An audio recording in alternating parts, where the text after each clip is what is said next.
నమస్తే. ఇన్నాళ్ళు నన్ను సపోర్ట్ చేస్తూ, ఎంకరేజ్ చేస్తూ మీ ప్రేమని నాకు అందిస్తున్న ప్రతి ఒక్కరికి కృతజ్ఞతలు. అలాగే ఈ వీడియో కూడా ఖచ్చితంగా మీకు ఉపయోగపడుతుంది. లైక్, షేర్ అండ్ సబ్స్క్రైబ్ చేసి మీ సపోర్ట్‌ని నాకు అందించండి. అలాగే ఈ వీడియో పట్ల మీకున్న అభిప్రాయాన్ని కామెంట్ సెక్షన్‌లో కామెంట్ చేసి తెలియజేయండి. ఇప్పుడు వీడియోని చూద్దాం. నమస్తే. Welcome to our channel. నేను పద్మిని. జులై మాసం ప్రారంభం కాబోతోంది. మరి ఈ జులై మాసం మాస ఫలితాల్ని మనకు అందించడానికి మనతో పాటు సిద్ధంగా ఉన్నారు ప్రముఖ ఆధ్యాత్మికవేత్త, వాస్తు జ్యోతిష పండితులు నిట్టల ఫణిభాస్కర్ శర్మ గారు. మరి వారి ప్రెడిక్షన్స్ ని ఇప్పుడు చూద్దాం. మాస ఫలితాల్లో భాగంగా సింహరాశి వారికి జులై మాసం ఎలా ఉండబోతోందో ఇప్పుడు చూద్దాం. వీక్షకులందరికీ నమస్కారం. జూలై నెలలో సింహరాశి వారికి ఏ విధమైనటువంటి ఫలితాలు కలగబోతూ ఉన్నాయో మనం ఈ వీడియో ద్వారా తెలుసుకుందాం. ముఖ్యంగా జూలై మాసమందు సింహరాశి వారికి ఏ గ్రహాలు అనుకూలిస్తాయి, ఏ గ్రహాలు ప్రతికూలిస్తాయి అనేటువంటి విషయాన్ని పరిశీలన చేస్తే, ఈ రాశి వారికి 17వ తారీఖు వరకు రవి బలం ఉంది. ఈ రాశ్యాధిపతి అయినటువంటి రవి బలంగా ఉన్నారు. అలాగే గురుబలం లేదు, శనేశ్వరుడి యొక్క బలం లేదు, రాహు యొక్క బలం లేదు. అష్టమ రాహు అంటే బలం లేకపోయినా ప్రతికూలత ఎక్కువగా ఉన్నది. అక్కడ గురుడు కానీ శని కానీ ప్రతికూలంగా ఉన్న 2 కేంద్రాల్లో ఉన్న వారి ప్రత్యేకమైన ప్రతికూలత ఏమీ లేదు. కానీ రాహు మాత్రం 8వ స్థానంలో ఉండి ఈ రాశిని ఇబ్బంది పెడదామనే ప్రయత్నం చేస్తూ ఉన్నారు. ఇక శుక్ర బుధుల యొక్క అనుకూలత ఈ నెలలో మధ్యస్థంగా ఉన్నది. చంద్రుడు కూడా 2.5 రోజులకు ఒకసారి అనుకూలిస్తూ ఉంటారు. అయితే ప్రధానంగా ఈ మాసంలో రవి యొక్క బలం మీద మాత్రమే ఆధారపడాలి. ఆ బలం కూడా ఎప్పటి వరకు ఉంది? 17వ తారీఖు వరకే ఉంది. అంటే 17వ తారీఖు దాటిన తర్వాత, ఈ జూలై నెలలో 17వ తారీఖు దాటిన తర్వాత 9 గ్రహాల్లో మెజారిటీ అంటే ఎక్కువ సంఖ్యలో గ్రహాలు అనేటువంటివి ప్రతికూలంగా ఉంటాయి సింహరాశి వారికి. కాబట్టి ఈ రాశి వారు ఏ విధమైనటువంటి పనులు చేయాలి అన్నా, లేదా ఏదైనా ముఖ్యమైనటువంటి వ్యక్తులను కలవాలి అన్నా, ముఖ్యమైన పనులు ప్రారంభించాలి అన్నా, ఇవన్నీ కూడా జూలై 17వ తారీఖు లోపులోనే పూర్తి చేసుకోవాలి. ప్రత్యేకించి 12వ స్థానంలోకి రవి రావడం వల్ల జూలై 17వ తారీఖు దాటిన తర్వాత, అనగా అష్టమంలో రాహువు, వ్యయంలో రవి, సప్తమంలో శనేశ్వరుడు, దశమ కేంద్రంలో గురు కుజుల యొక్క ఆ యుతి, మరి ఇన్ని గ్రహాలు మరి సింహరాశి వారి మీద ప్రభావాన్ని చూపించడం ప్రారంభిస్తే ఏమవుతుంది ప్రతికూలంగా అంటే, ఒకటి ఖర్చులు అధికంగా ఉండడం, స్వస్థాన నాశనం చేయవ బంధురోగో ధన వ్యయం అంటూ ఉన్నది శాస్త్రం. అనగా ఈ రాశి వారు ఏం చేయాలంటే జూలై నెలంతా కూడా చాలా అప్రమత్తంగా ఉండాలి, ఆరోగ్యాన్ని కాపాడుకుంటూ ఉండాలి.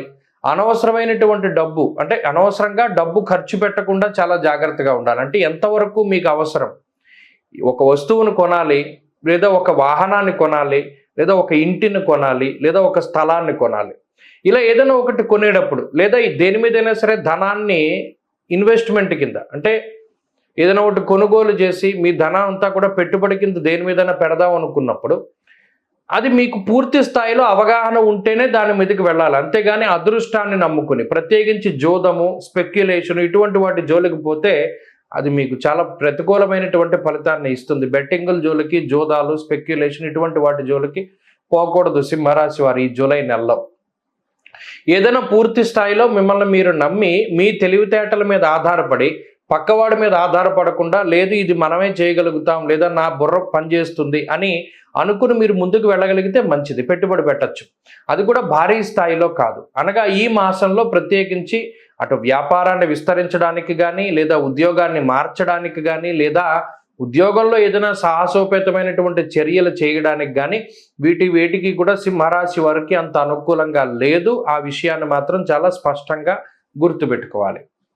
ఒకటి, ఆరోగ్యపరమైనటువంటి జాగ్రత్తలు వహించాలి. అనగా మీరు భోజనం చేసేటప్పుడు, లేదా ఏదైనా పలహారం చేసేటప్పుడు, లేదా మరి ఏ ఇతరత్ర ఆహారాన్ని తీసుకునేటప్పుడు అది సరిగా ఉందా లేదా. అష్టమంలో రాహు ఉన్నప్పుడు అది క్రిమి భోజనాన్ని, మిశ్రమమైనటువంటి భోజనాన్ని, అంటే సగం పాడై సగం బాగున్నటువంటివి, లేదా దాంట్లో ఏదో పడ్డం వల్ల పాడైపోవడం, లేదా విషతుల్యం అవ్వడం, అంటే ఫుడ్ పాయిజన్ అవుతూ ఉండడం, ఇటువంటి వాటి మీద ఆ రాహు ప్రభావం ఉంటుంది. కాబట్టి మీరు ఫోన్ చూసుకోకుండా, లేదా టీవీ చూడకుండా, లేదా వర్క్ చేసుకోకుండా చక్కగా భోజనం చేసేటప్పుడు దాని మీద దృష్టి పెట్టాలి. కొన్ని సందర్భాల్లో నోట్లోకి వెంట్రుకలు పోతూ ఉంటాయి, లేదా చిన్నపాటి పురుగులు పోతూ ఉంటాయి. ఇవన్నీ కూడా ఈ మాసంలో జరుగుతాయి. కాబట్టి ఏదైనా తినేటప్పుడు పూర్తిగా దాని మీద శ్రద్ధ పెట్టండి. ఇది మొట్టమొదటిగా చెప్పేటువంటి విషయం. ఇక 2, ఆర్థిక పరమైనటువంటి అంశాలు. ఇక్కడ ఖర్చు అధికంగా కనబడుతూ ఉన్నది కానీ ఆదాయ వనరులు అనేటువంటివి పాడైపోలేదు. సింహరాశి వారికి ఆదాయం వస్తూనే ఉంటుంది. కానీ ఇదివరకు 10 రూపాయల ఆదాయమే వచ్చినప్పుడు ఖర్చు 6, 8 ఉండేది. ఇప్పుడు 12, 13 అవుతోంది. ఇక్కడ ఆదాయం పెరగలేదు కానీ ఖర్చు పెరిగింది ఈ జూలై నెలలో. దానివల్ల కొంత ఏదైనా ఇబ్బంది పడవలసినటువంటి పరిస్థితులు వస్తాయి. అందువల్లనే ఏదైనా ఒక వస్తువు కొనుక్కునేటప్పుడు, ఇన్వెస్ట్మెంట్ చేసేటప్పుడు జాగ్రత్తగా ఉండమని చెప్పింది. ఇక కుటుంబపరమైనటువంటి విషయాలను పరిశీలన చేస్తే కుటుంబ సభ్యుల యొక్క ఆరోగ్య పరిస్థితులు కూడా కొంత మిమ్మల్ని మానసికంగా ఇబ్బంది పెడతాయి. అయినప్పటికీ కూడా మీరు వాటిని ఛేదించగలుగుతారు. కొంత సమయం పోయిన తర్వాత వారికి కుదుట పడడం కానీ, లేదా మీరేదైనా స్ట్రగుల్ అవ్వడం వల్ల వారు ఆరోగ్యపరమైనటువంటి సమస్యల నుండి బయటపడడం కానీ ఇవన్నీ కూడా కనబడుతూ ఉన్నాయి. అయితే కొద్దిపాటి మానసిక అశాంతి మాత్రం ఉంటుంది. ఉద్యోగ వ్యాపారాలలో ఒత్తిడి అధికంగా ఉంటుంది. పని వేళలు చాలా ఎక్కువగా ఉంటాయి. ఎక్కువ సమయం పనిచేయవలసినటువంటి పరిస్థితులు ఉంటాయి.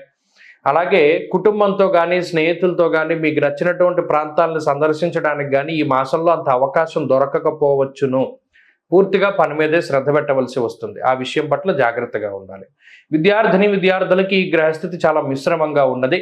ఏకాగ్రత చాలా తక్కువగా ఉంటుంది. మరీ ముఖ్యంగా ఏదైనా ముఖ్యమైన పరీక్ష రాయడానికి వెళ్ళినప్పుడే హాల్ టికెట్ మర్చిపోవడం, లేదా పెన్ మర్చిపోవడం, ఇటువంటి ప్రతిబంధకాలు ఎక్కువగా వస్తూ ఉంటాయి. లేదా ఏదైనా చదువుకునే సమయంలో అనారోగ్యం రావడం, చదువుకోకపోవడం, ఇలా ఏదో ఒక రకమైనటువంటి ఇబ్బంది వస్తుంది. కాబట్టి వాటి నుండి బయటపడడానికి ప్రయత్నం చేయండి.